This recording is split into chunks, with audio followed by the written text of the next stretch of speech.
Так, жолдош чегелачылар баштагыла.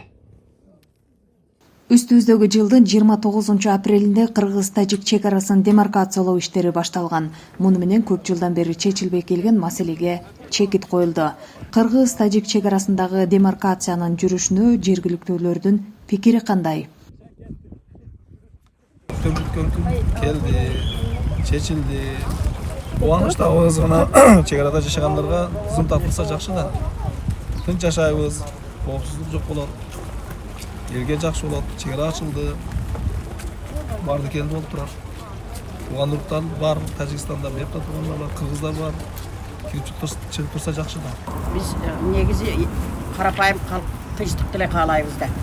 Чек аранын аркасынан канча жолу жаңжал болду, канча жолу согуш болду. Ошон үчүн чек ара чечилип, тизим тартылып атат деген неме жаңылыкты угуп атабыз. Абдан эл журт ыраазы элебиз. Шундан кийин ошондой согуш болбой, жаңжал болбой, элибиз тынчтыкта эле жашаса болду. Ошого эле биз ыраазыбыз.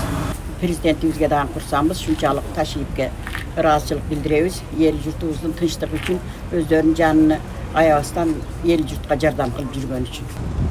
Улутабыз телефондордон көрүп, жакшы болуп атат экен деп сүйүнүп турабыз.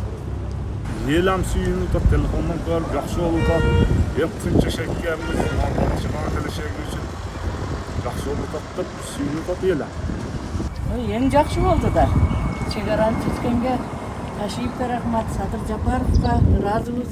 Чек арабыз чечилип, тынч уктап калды элдер, бардыгы сүйүнүп жатат. Эч нааразычылык жок. Мына чек аранын солдаттарды коюп таштап, тосуп атат. Рахмат чоңойго.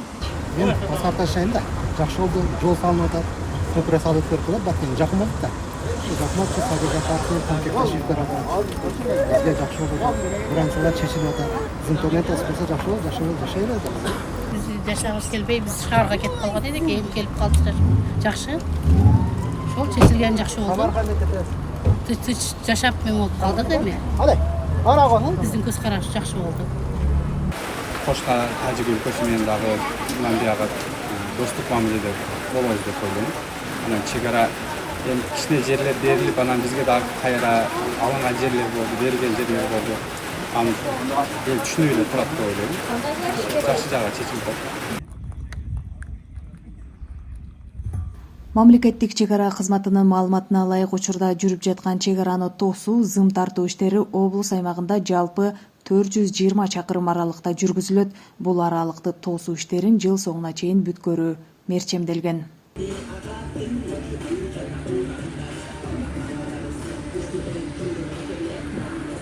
Назгүл Абдрахманова, Бексултан Гайратбек уулу, жаңылыктар.